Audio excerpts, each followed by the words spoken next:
Hey everyone, welcome back. Looks like you guys sent in a ton of stuff on international trade.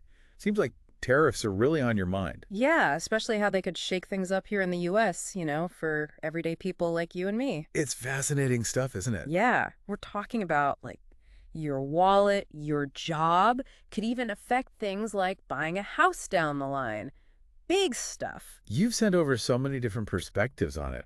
It really is complex. for sure. It's amazing how something like a tariff, which is basically just a tax on stuff we buy from other countries, can have such a huge ripple effect. Totally. It's not just about numbers and spreadsheets, it's about people's lives, right? Absolutely. There's this article, it's from Regulation, written by Pierre Lemieux, and he uses this phrase, trade derangement syndrome.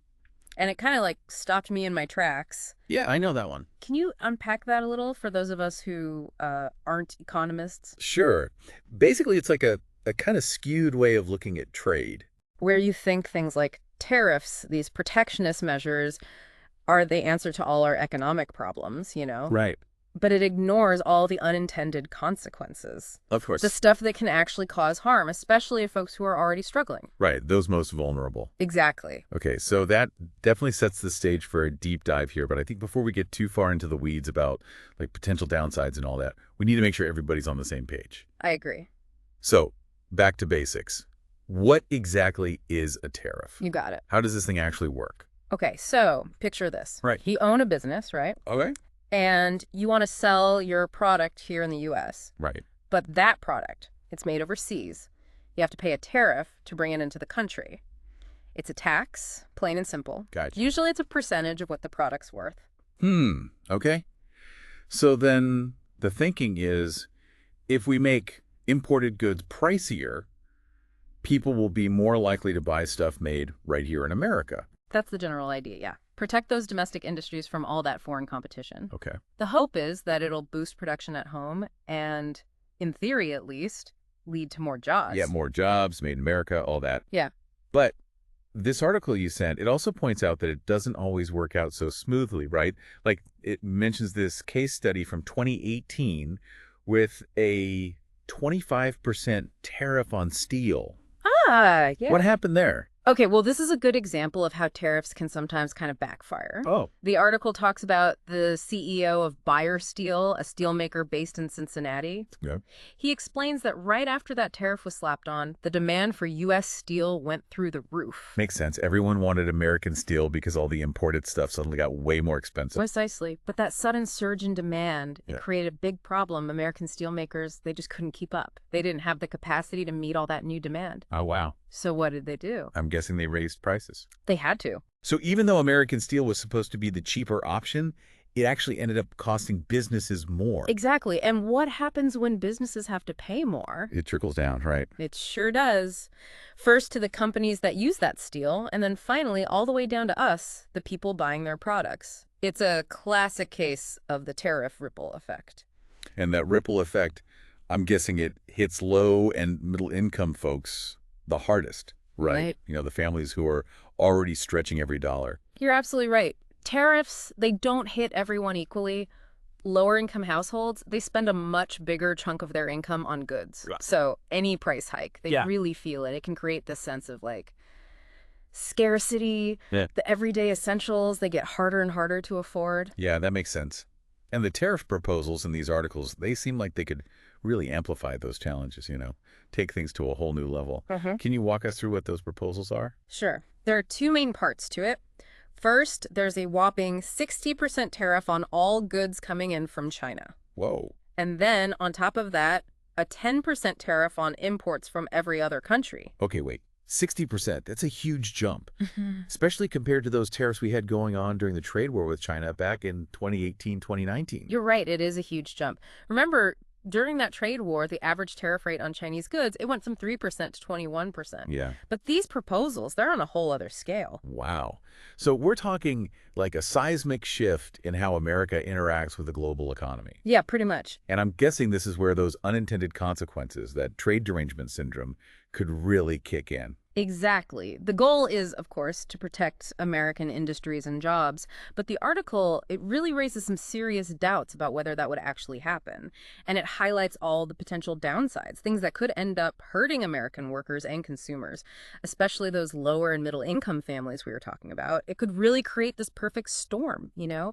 especially for families who are already struggling to make ends meet. Yeah. This article dives into some research by these economists, Kimberly Clausing and Mary Lovely, and their findings are, well, they're kind of eye-opening. Okay, so, like, what kind of impact are we talking about? Paint us a picture. So they're suggesting that these tariffs could actually shrink the U.S. economy, Okay. like reduce our GDP, gross domestic product, by 1–2%.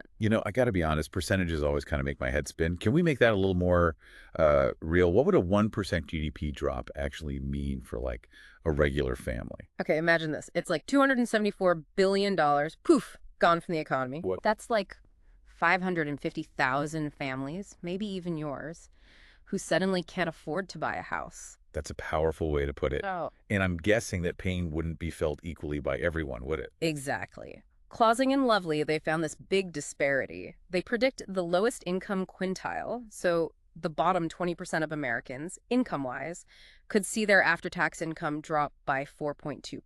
Wow. So those are families who are already struggling to, put food on the table and keep a roof over their heads.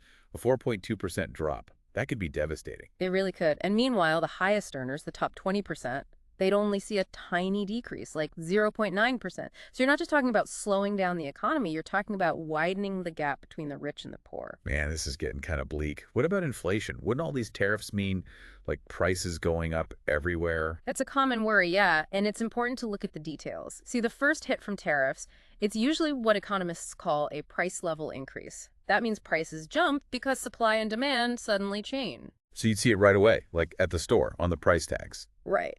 But long-term inflation, the kind that really eats away at your buying power over time, that's less likely. Okay. Because inflation, in the long run, it's mostly about how much money the Federal Reserve is printing. So it's not as simple as tariffs equal runaway inflation. Nope.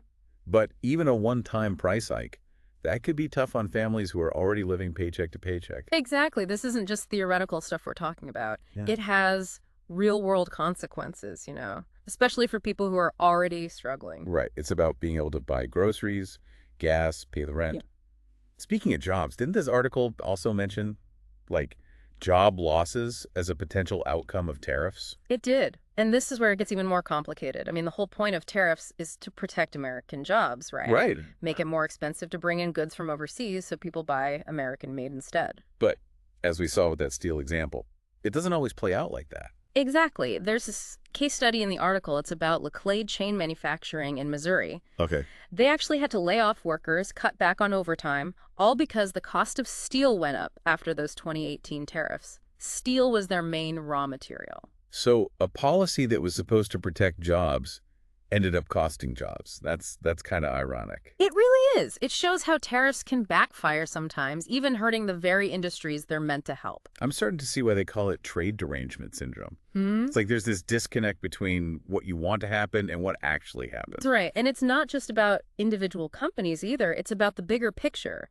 the potential for real harm to the whole economy, like a trade war. Oh, trade wars. Those don't sound good. They're usually not. Think about it. One country puts tariffs on another country's goods, then that other country, they retaliate with their own tariffs, and it just escalates from there. It's like an economic game of chicken, but with whole countries instead of cars.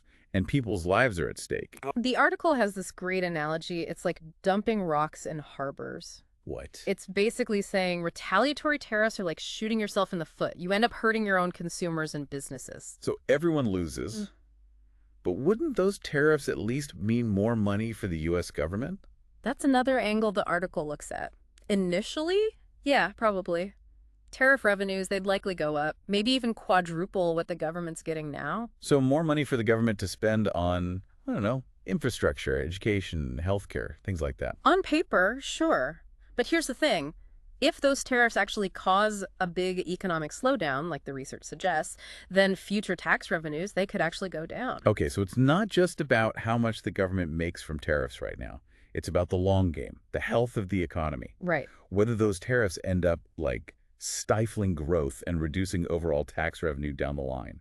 Exactly. And then there's the whole trade deficit thing. The difference between what a country imports and exports, remember that was a big focus for the previous administration. They were all about tariffs as the solution. Yeah, the idea was make imports more expensive, shrink the trade deficit. That was the logic. But this article, it makes a pretty convincing argument that it's not that simple. Ah, Tariffs, they might reduce imports a bit, but they can also lead to fewer exports. wait, how does that work? I thought tariffs were supposed to make foreign goods more expensive so people buy American. They do, but here's the catch. When the U.S. puts tariffs on imports, it can actually make American goods pricier in other countries too, Oh. which makes it harder for U.S. companies to sell their stuff overseas, so exports go down. So tariffs can boomerang back and hurt American businesses that rely on international trade. Yep. And because of all this back and forth with imports and exports, it's really hard to say whether tariffs would actually do what they're supposed to with the trade deficit. Okay, so we've got this whole tangled web of consequences. Economic slowdown, job losses, inflation, trade wars.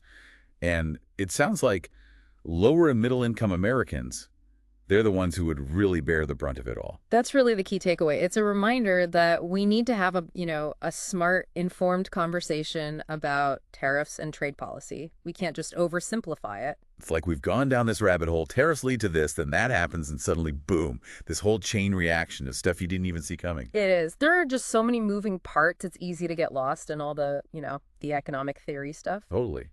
But we got to remember, it's not just about numbers and charts. It's about real people, real lives. This article, it does a pretty good job of, humanizing it all. It does. I kept thinking about that Laclade chain manufacturing story, Yeah. the one where they had to let people go, cut back on overtime, all because of the steel prices after those tariffs in 2018. It's a tough reminder that even when tariffs are, meant to be a good thing, to protect American jobs, things can get messy. For sure. And it's not just about jobs disappearing either. Think about those price increases. They hit consumers right where it hurts. Especially families who are already struggling to make ends meet. It can really strain those household budgets. Yeah, that 4.2% income drop for the lowest earners, that's a scary thought. Yeah. It really makes you think about, who pays the price for these policies? Definitely. It's easy to get caught up in the big picture, but we can't forget about the real people behind the numbers.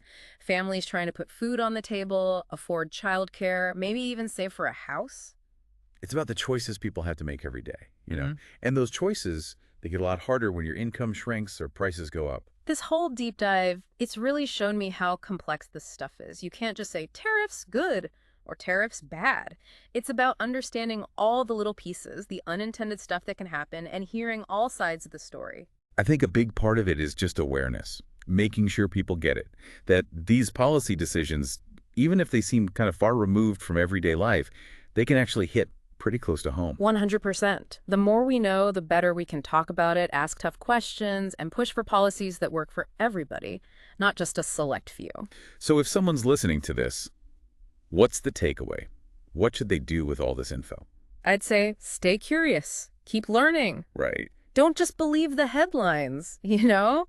Dig a little deeper, read stuff from different sources, listen to podcasts like this one that really get into the nitty-gritty. Don't just take the soundbite. Go beyond that. Exactly. And don't be afraid to talk about it with your friends, family, your community. The more we have these conversations, the more awareness we raise, and hopefully the better chance we have of pushing for policies that create a fairer, more sustainable economy for everyone. This deep dive has really been eye-opening for me. I feel like I have a much better grasp on tariffs now, how they can play out, and how important it is to remember the people at the heart of it all. I agree. It's been great exploring this with you. I think we both learned a lot today. Totally. And to all our listeners, thanks for coming along on this ride. Stay informed, stay engaged, and keep diving deep.